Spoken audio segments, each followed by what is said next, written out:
Thank you for having us. Look at all these people. Welcome to FanX 219, everybody. Thanks for coming. My name's Sean Smithson. I used to write at a magazine called Fangoria for a few years. I was also at Screen Anarchy, formerly known as Twitch Film. And currently I'm with Diabolique Magazine and Movie Maker. And what an honor to sit with two of my favorite actors. Oh my gosh. Mr. Sutherland, Mr. Patric, welcome. We'll get started. I know there's a lot of questions, so I'm going to keep my end of things short. Again, please line up at the mic, and I'll get to you very soon. I guess the simple one first is, how the heck did you start with Lost Boys? And I know that the original screenplay was a lot different than originally what was shot. For me, it was a very standard practice. You went on the audition. I was lucky enough to get the part, and we went and made the film. The only thing that I've ever found disappointing about that entire experience is that I was so young when I was making it that I didn't realize how fortunate I was to be a part of that project. And so, but it was one of the great summers of my life making that film.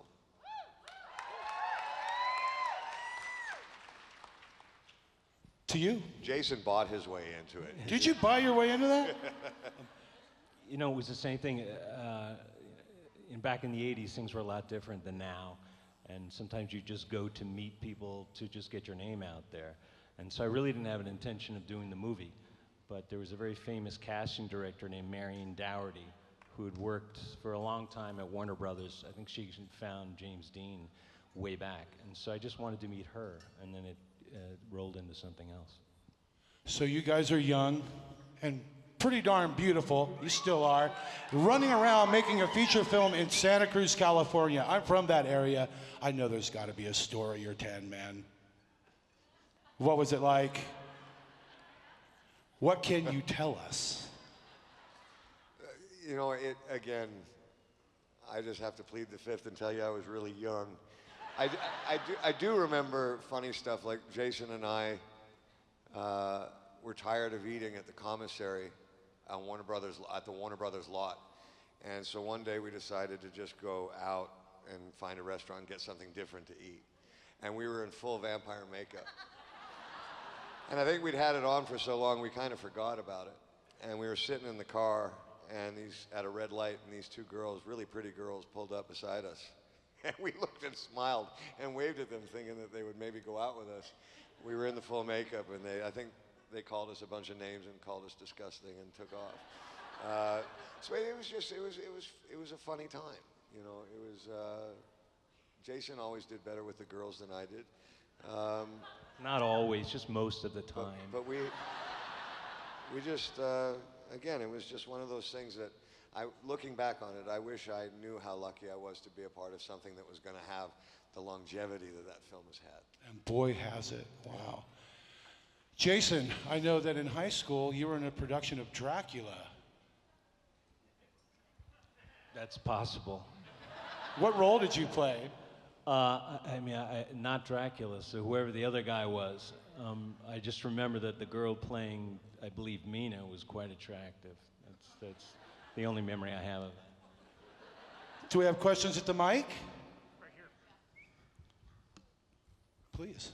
Hello, welcome to Utah. Thank you for coming. My question is for Kiefer's Young Guns 2 question. So, that's right.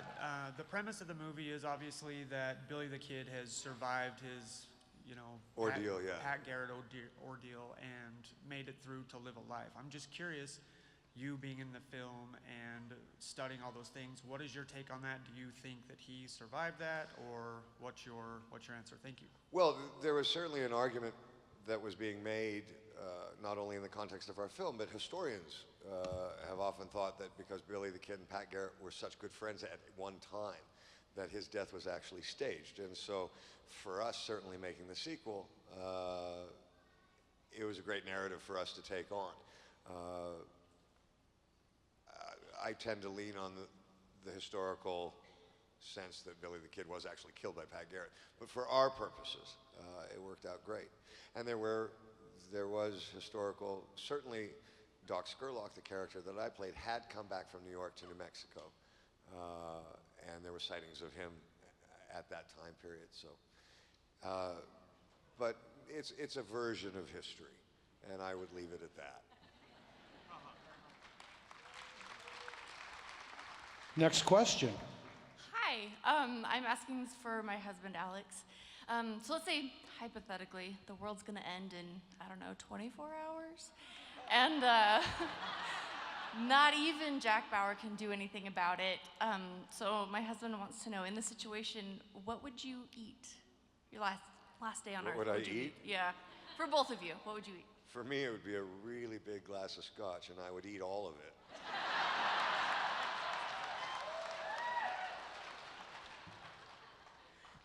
Most likely the girl who poured the scotch.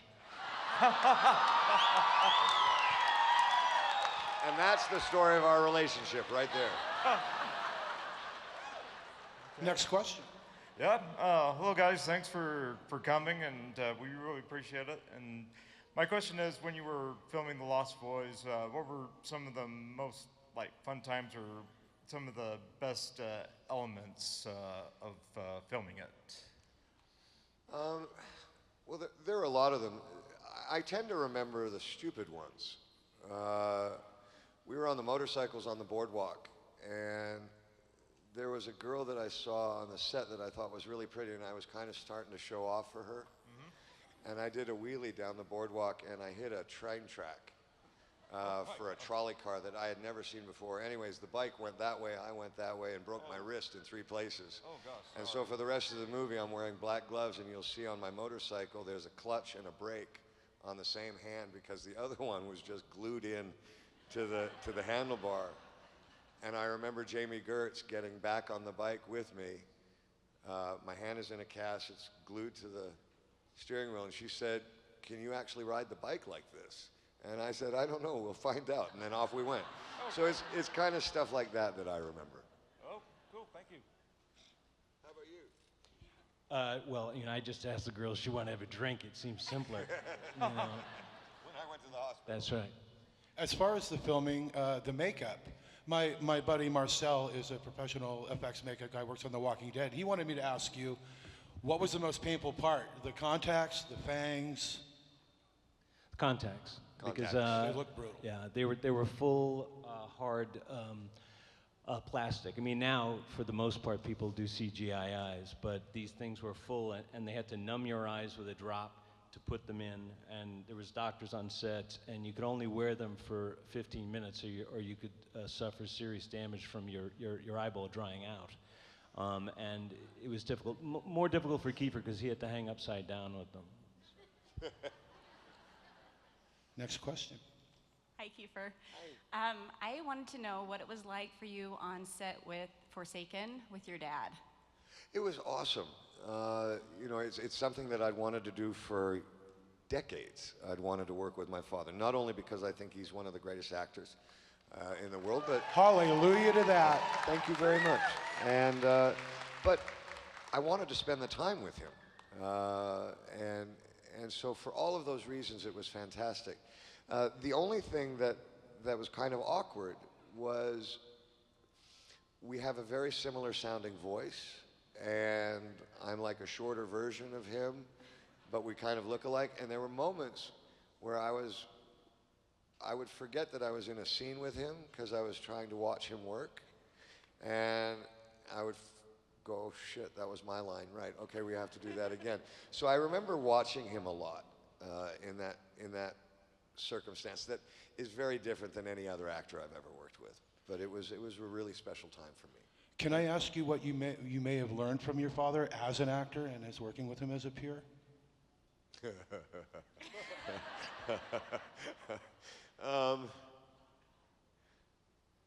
Well, I think one of the I'm going to hold on to that. I think one of the things that I did take away is that you can never be overly prepared. His ability to own dialogue and know the dialogue backwards and forwards,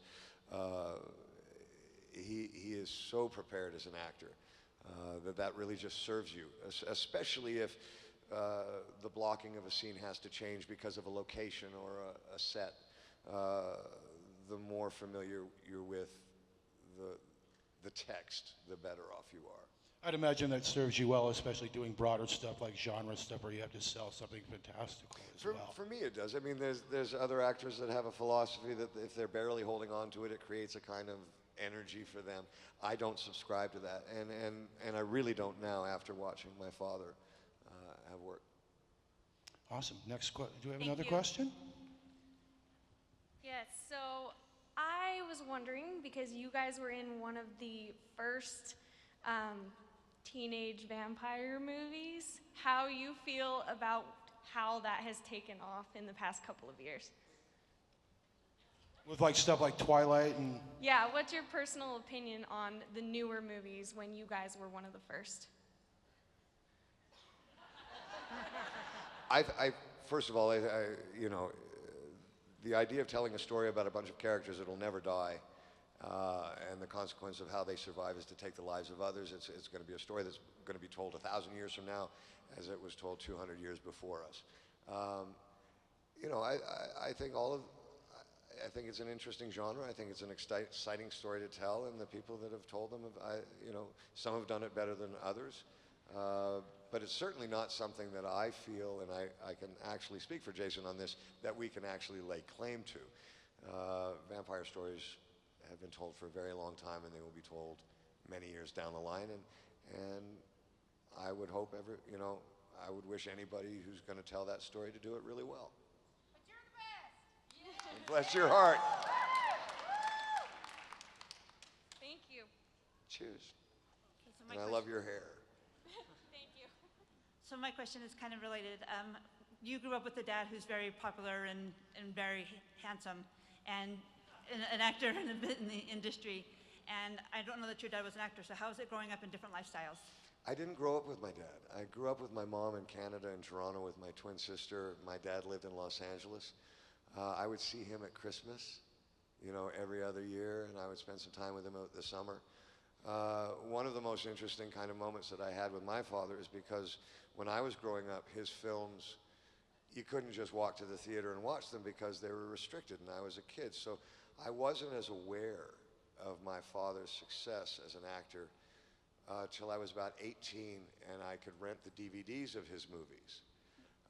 And I remember I called him, and I felt like a really bad son because I had watched in, I think, 3 days, I'd watched MASH, Don't Look Now, 1900, Kelly's Heroes, Ordinary People, Fellini's Casanova, Bertolucci's 1900. Oh my God.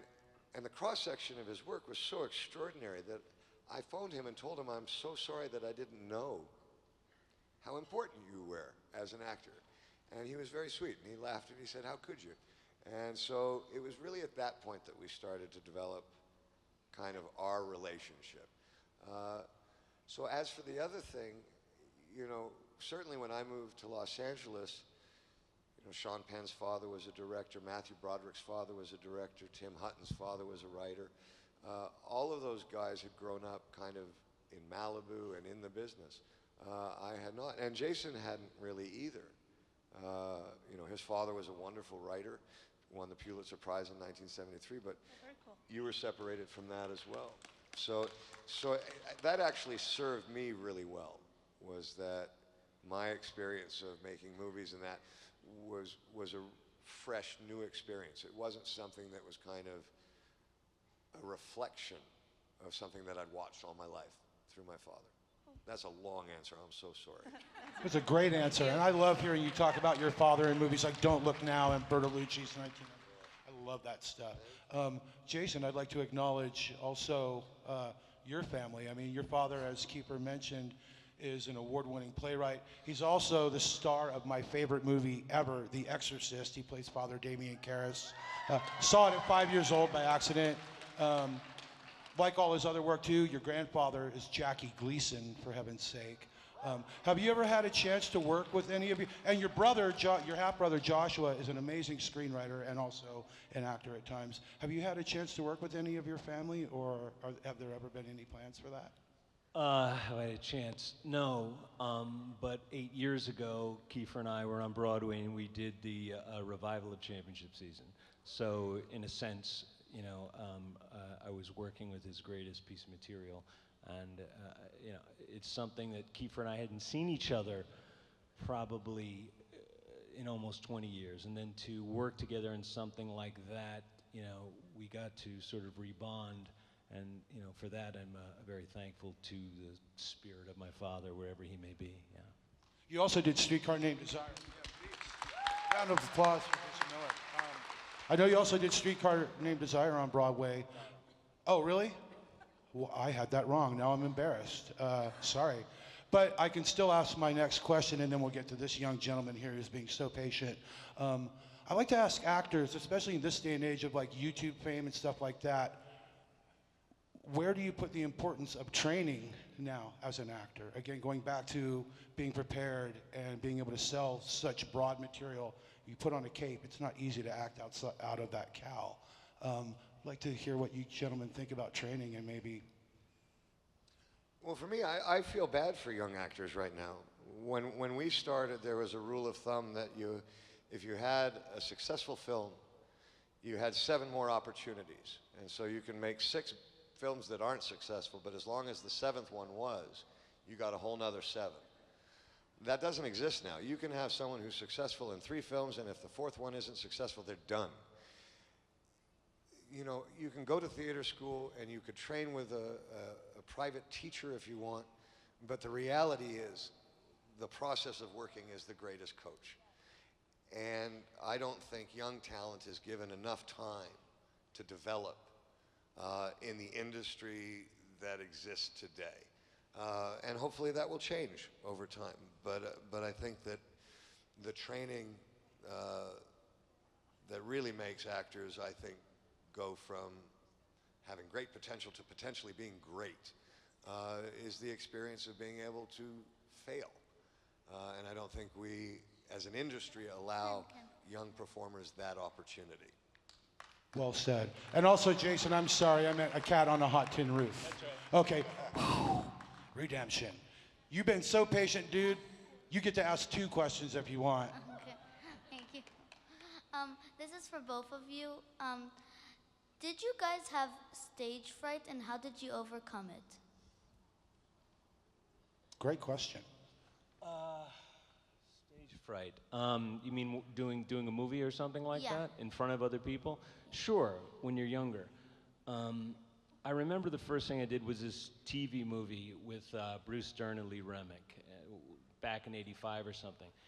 And I had taken an acting class before that, maybe a year before that, and there was an older actor there who had come from a lot of stage, and he talked about making peace with the camera, because the first time he was on camera, and he said in the late 40s, it was like this beast that was watching him that he couldn't get out of his mind. It was getting in the way of the other actors. I mean, when you see us in a movie with a close-up and they cut back to the woman, you assume we're looking at them. Of course we're not. We're looking at something that looks like this with all these people.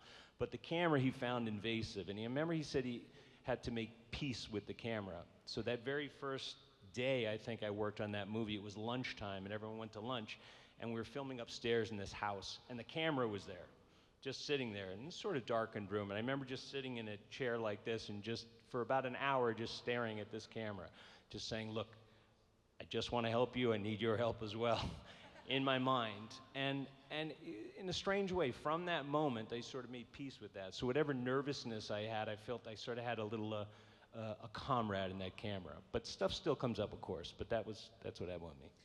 For me, when we did a play together on Broadway called That Championship Season, and we did 200 plus performances of that show. The 210th one, I was as nervous that night as I was the first one.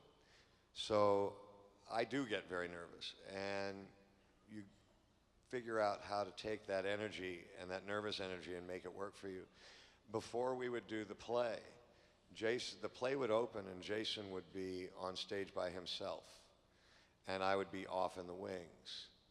And every night, and every single night, he would be pacing around the chair. I would come down and sit in my chair about 15 minutes before the curtain would rise. We would walk to the center of the stage, shake each other's hands, wish each other luck, go back and start to think about what you had to do. those kinds of rituals make you a little at peace. But if you ever go to do a play or perform music or anything like that, know that if you're a little nervous, that's good. If you're not, you might be in trouble. It turns into energy, right? Yeah. Yeah. Do you have a second one? Because you were so you're so patient. It's okay.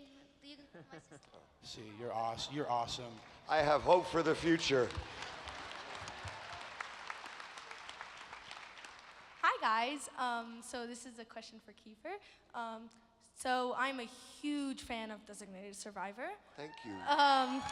I watched that show on repeat. No spoilers, please. I'm not done with it yet. I have a question.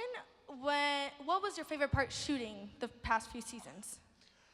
Well, I think certainly, and I'm going to heed the request to not get into politics, but I think, and it's not about one specific person, but I think we're living in a time, and I think social media is a large part of it, where there's a kind of meanness out there that I think is really unfortunate. And I think one of the nice things about doing Designated Survivor, and certainly from the writer's perspective about writing Tom Kirkman, was that they really made an effort to create a character that was going to view things in a compassionate way.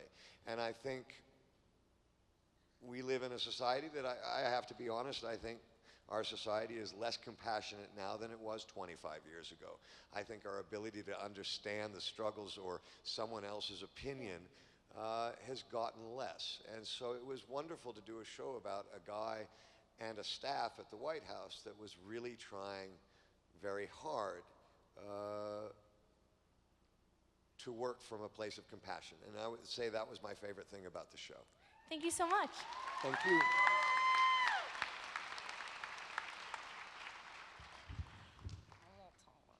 Go for it. So, this is for both of you guys. One, I love you. Two, for every character that you guys have ever played, who's your favorite?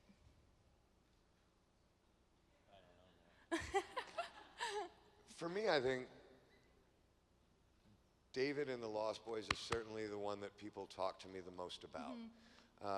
My answer to your question would be, hopefully I haven't played him yet. And Jack Bauer was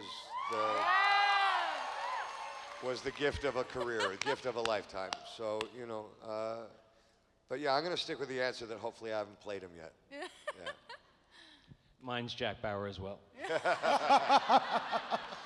I used to watch Kiefer, I remember, and I would be on the TV and, you know, same outfit, of course.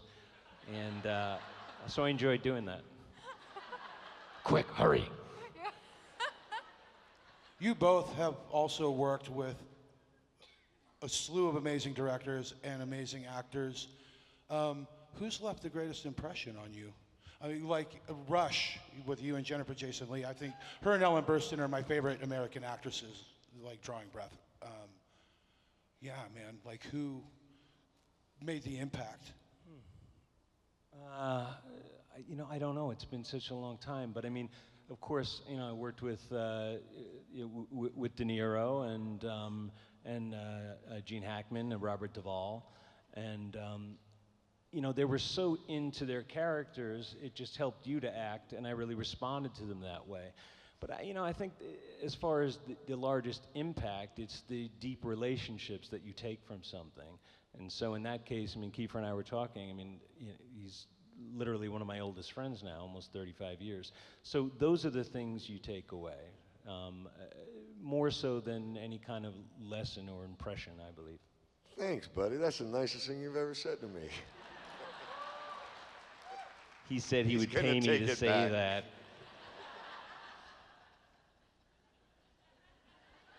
Next question. Hi, my name's Callie. It's nice to see both of you here. My question's for Kiefer. Do you have a preference between filming movies or TV shows? Which do you prefer, and is one more difficult than the other? The job's the same. The job doesn't change. Having said that, you know, when you make a film, if a film makes $100 million, it's considered a successful film. at $10 a ticket, you're looking at 10 million people saw the movie over a course of 3 months when it was out. You could do a show like 24, and 25 million people saw it on Tuesday, you know. And so, if you're proud of the story that you're telling, and you want people to see it, my experience is that television is, you know, the fastest, most efficient way to do that. But the job of what an actor does not change from television to feature films. It's a mechanism. And my experience in television has been fantastic. Two. My question is for both of you. I'm sure everybody in this room would agree that The Lost Boys is one of the greatest motion picture soundtracks ever to hit. Hallelujah. But my question is, between the two of you, all of your movies have great soundtracks, Rush and Stand By Me and Young Guns and Narc. If you were to pop in the soundtrack to one of your movies while you're cruising around town, which one would it be? Yeah, I mean, for a good time or dying time? Good time. Yeah, for a good time. Then I guess it would have to be Lost Boys. Yeah, Most of my other soundtracks involve me dying. I'll tell you a very funny story about the soundtrack for Young Guns 2. Thank you very much. So a lot of people wanted to be in Young Guns 1 because it was a Western and no one was making them back then. Tom Cruise came out and we shot him off a roof, and John Bon Jovi came out and I shot him in the street. And we put a beard on them and they'd come work for a day. And then with John Bon Jovi, we went out to dinner and had some drinks, and we were sitting in a bar, and John looked at Emilio Estevez and said, "I want to do the music for the sequel." And Emilio said, "Well, I don't know if there's going to be a sequel." And John just shook his head and said, "There's going to be a sequel." and we were drinking. We weren't paying attention. And You were not drinking, Kiefer. I was drinking, wasn't paying much attention. And John started writing the stuff down on a napkin. And he wrote Blaze of Glory in 15 minutes on a napkin. And he pushed the napkins to Emilio and said, "That's your first song." Oh, wow. And I thought, well, that's pretty arrogant. And finished the movie, went back up to Montana, and John Bon Jovi, I'm going to the store to buy a TV or something, and John Bon Jovi's on all of the television singing Blaze of Glory. It was the #1 song. I didn't realize it at the time. And I went, wow, that son of a bitch did it. And it was the greatest ad campaign for Young Guns 2. And Emilio has those 3 napkins framed in his house. Oh, really? And it was the biggest hit Bon Jovi ever had. And it was a great album. So instead of going with Lost Boys, I'm going to go with Young Guns, the soundtrack for Young Guns 2. Awesome. What a great question. I'm a soundtrack fanatic, so. And also John Bon Jovi, one of the nicest guys in the world. Speaking of music, you play a little bit yourself. A little bit. You even played here in town a while back at the Urban Lounge. Yeah. Where does that sit with you as far as an actor? Is there one that you prefer? I mean, not to pit them against each other. I know a lot of times artists who paint and do other things, the mediums kind of support each other and fulfill the whole pie. It's all storytelling. So songwriting is storytelling. It's just from a very personal point of view, and there's stories from my life. And the support that we've had over the last 5 years of touring has been extraordinary. And I met a bunch of people here today that have saw the show a couple years ago, and hopefully we'll be back through here in December and see you out. Keep your ears open, right? Speaking of other parts of your life, Jason, what gets you up in the morning besides your work? What things drive you? A very loud 9.5-year-old. Okay.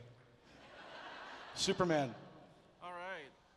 Great to meet you. Big fan here. I just wanted to tell you, or ask you actually, how do you make these characters, Kiefer, so believable? I mean, I went to work half asleep almost every day when I watched 24. How do you make these characters? You went from Jack Bauer to being the President of the United States. How do you prepare? Well, it's all in how you perceive the writing. And so for me, and I think Jason will tell you that every actor does this differently because it's such a personal thing. But for me, I try to find the thing that speaks the most truth to me. Whether it's the integrity of a character, whether it's the physicality of a character, whether it's the intention of a character. And once I find that thing that I think is the most honest in the writing, I lean into that and develop the character around that. I'll tell you something that's really funny, and you won't hear actors say this. We could not do what we do if it was not for the willingness of an audience to suspend their own disbelief. And so what I mean is we're in a partnership. And what you said to me was incredibly gracious. I'm going to create a character and do the best I can to find something honest, but if you're not willing to kind of receive it, it's not going to work. And so to actually everybody in this room and everybody that we've met at the tables today, that's a partnership we share. And your willingness to kind of accept a story that we're trying to tell you is as important as our commitment to trying to tell it. It's a partnership that we share. So thank you all for that. Yeah. As Roger Ebert said, movies are empathy machines. They're empathy machines. When you go and engage with a film, like you see it a lot with like horror kids. They'll cross their arms and be like, prove it to me. I actually stood up at a screening of The Exorcist and chided these guys for doing that. I said, this is tragic. Engage with it. Be empathetic. Yeah. You'll enjoy it. Yeah. Great costume, by the way. Thank you. Hi, guys. So I am a huge Three Musketeers fan. Thank you. And that cast was just phenomenal. Got to work with so many amazing people, particularly Tim Curry. And I just wondered if you had any fond memories or stories from filming that. Yeah. Well, you can't do a film with Charlie and not have some memories. I'll tell you a funny story, and he wouldn't have a problem with me telling this. Most of us went to fencing school for about 3 months to prepare for doing that film, and Charlie never went. And we were doing a fencing sequence, and Charlie didn't know any of the moves, and we're using real swords.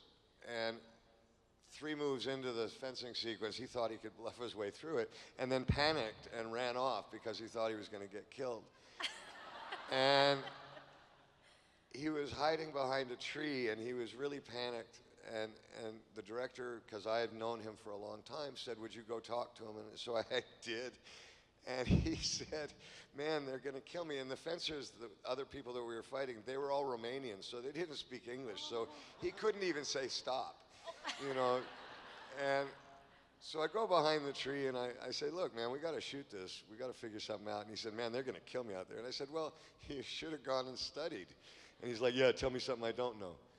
So he got all upset. So anyways, what they worked out is they worked out 2 moves for Charlie, and then he punched the guy in the face, right? And that was the end of his fight sequence. 4 months later, the film's finished, and we go to see the movie. 3 months of training, and I'm looking at the fencing sequence, and I'm going, wow, that's pretty good, and da-da-da. And then they cut to Charlie, and he does his 2 moves, and he punches the guy in the face, and the crowd goes nuts. And that's when I wanted to be Charlie Sheen. Yeah. Thank you. Welcome to Salt Lake. Thank you.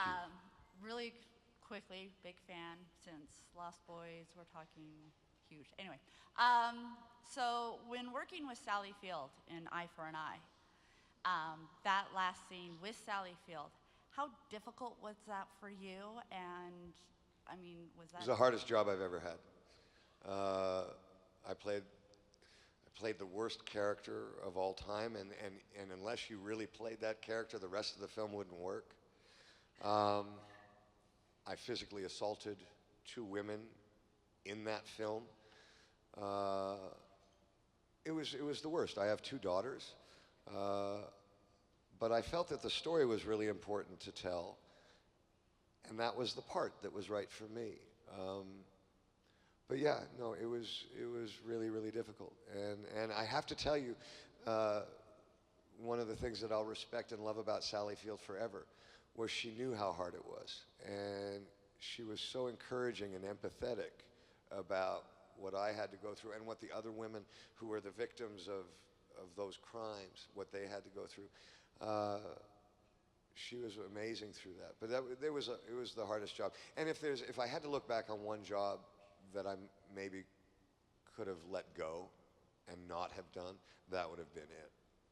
How do you let it go after you play a role like that when you go home at night? I mean. Oh, come on, man, I'm a drinker. Right. Oh, okay. Yeah, fair enough. Thank you. Hello, fellas.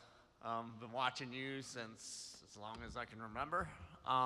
This question's more of a technical question. Going from being an actor to a director and then director to actor, what skills, mindsets do you find most valuable to take that way so that you can communicate to actors or to directors? The creative process for me, I'm always going to approach from the perspective of an actor. It's how I'll block the scene. It's why I'll choose what camera angles and everything else. The biggest task of directing outside of the creative prospect or perspective, again, which I will approach from what I experience as an actor, is people management, is hiring the right people to do their jobs and then letting them do that.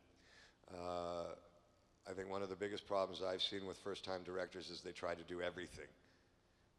Somehow they're the best clothing designer and the best cinematographer and the best writer, and you're not.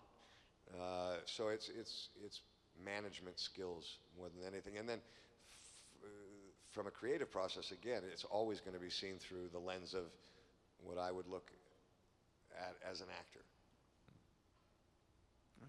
Thank you, fellas. Cheers. Great question. Hi, guys. My wife was up here earlier, answered my question, so I got another one. And it's for both of you. Is there a role you almost got to act or always dreamed of? And at the end of your question, Kiefer, could you dramatically take your glasses off and yell, "Damn it"? Yell what? And yell, "Damn it"? Sure. Is there a part you ever? No, I can't think of that. Well, okay, this is actually funny, and I don't even know if I think I've told Jason this, but he did an amazing movie about Afghanistan and the war back in the day in a tank, and he was brilliant in that film, but I wanted that part really bad. Yeah, and I wanted it really bad, and it went to my best friend. You know? You talking about The Beast? Yeah. What a movie! Oh my gosh. Yeah. So, I think that's probably happened more to me than it has to Jason. I think there's a few things that I've seen come across my desk that I've really wanted to do and hasn't worked out. And in the long run, certainly over 40 years, it's made me really grateful for the opportunities that I have had. And for all the parts that I didn't get. Damn it! Thank you. Thank you. Hope the legs do. Again, I could be wrong, but didn't you beat out Jim Carrey for your role in Lost Boys? Not that I'm aware of. That's what I hear. I think the thing is, when you get the part, you have no idea about who was coming up behind you. Yeah. What a different world it would have been. Yeah. Thank gosh it worked out the way it did, though. Your question, please. Hello, my name is Janice, and I'm a big fan of both of you. I've seen all of your films, absolutely sure of that. But you did 2 films, one each of you, Flatliners and Sleepers. And Sleepers? Sleepers. And I just wanted to know what your take is, and you can give me the PC version and the movie version of Revenge versus Forgiveness. One more time. Revenge what? Revenge versus Forgiveness. Revenge versus Forgiveness. Great question. Well, for me, Flatliners was a hard movie for me at first to make because I thought we were going to do something really serious and kind of mirror a film called The Paper Chase, and that it was going to be realistic.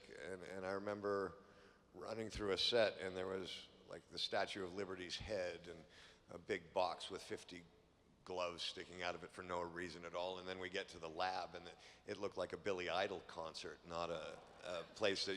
So the reality of that really threw me. And Joel Schumacher, who also directed Lost Boys, had said, "You're going to have to trust me." And he'd been so great to me that I really didn't have a choice. And so I did. When I went to go see the movie, I loved it.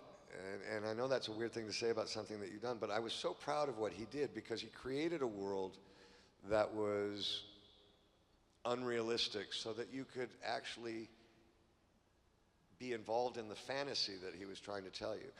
And the whole film was about forgiveness. And that didn't come off the page the way it did off the screen, and that was really about Joel. And so I was very proud to be a part of a film that was about forgiveness, and that was something that was really important for all of us in society to be able to share with one another. And that saying sorry is not a bad thing. It doesn't make you weak. And I really love that message of that movie. Sleepers was another film I wanted to do. Look, I mean, we all struggle with the vengeance and forgiveness all through our lives, and I don't think anyone can tell anyone else in some moralistic sense which should reside within you. But to your question, I think that's the best thing about the most realistic movies, because you can objectively view that struggle through someone else. And in something like Sleepers, horrific thing happened to those boys, and it maimed them for life. And they found an opportunity eventually for vengeance, and they took it. And I'm not saying that they shouldn't have, and I'm not saying that the people that they enacted it upon didn't deserve it, because I believe they did. I mean, if I saw somebody molesting a child, I would kill them, period, the end, without a thought. Now, that being said, in a movie like Sleepers, what you get to witness is not one of those people were saved from that vengeance, not one. There was not even an iota of relief. And they actually suffered just as much, if not more. And if you remember, a couple of the characters ended up dying anyway. So that's the best thing about cinema, that you can experience those things. I mean, look, everything's about streaming now, and everybody wants to control everything on their own. But the greatest thing about movies, and I hope they continue to exist in this sense, is that 1,000 people are willing to go into a dark room with strangers, and they want to laugh, and they want to cry elbow to elbow. The same people that wouldn't say hello if you're walking down the sidewalk desire to be with others that they don't even know, to experience something emotional. And that's the best thing about cinema, so I hope it stays. Heck yeah. You know, I grew up going to really rough neighborhood theaters in Oakland, and the films leveled the playing field. It's like everybody got along. It was a cultural equalizer, absolutely cultural equalizer. And I mean, if you notice my shirt, all I do is go to the movies. The shared experience in a cinema is, I mean, I'm getting goosebumps talking about it. It's something I'm so worried about going away. Please go to the movies and support independent cinema too. The Broadway right down the street. Go see stuff there. We only have 1 minute and 45 seconds later, so super quick question, please. All right, it's a question for you. My mom wants to know if... You don't have to speak faster. Don't worry. We're not going to go anywhere. Okay. It's the TV show, The 24 Hours. My mom was wondering if you ever got hoarse when you were yelling so much all the time. I did, actually. Yeah. Tell your mom she was absolutely right. And it was a very weird thing because I've got a pretty strong voice. But there were moments that for the very first time in my career, and it wasn't until about season 4 or 5, that I realized if I kept doing a scene this way, I would really only have 3 or 4 more takes left. So yeah, I had to watch out for that. Okay. And I love your hat. Thank you. You're welcome. What a great last question. Thanks, everybody. FanX 2019. Thank you guys so much for having us. Kiefer Sutherland and Jason Patric. Bless your heart.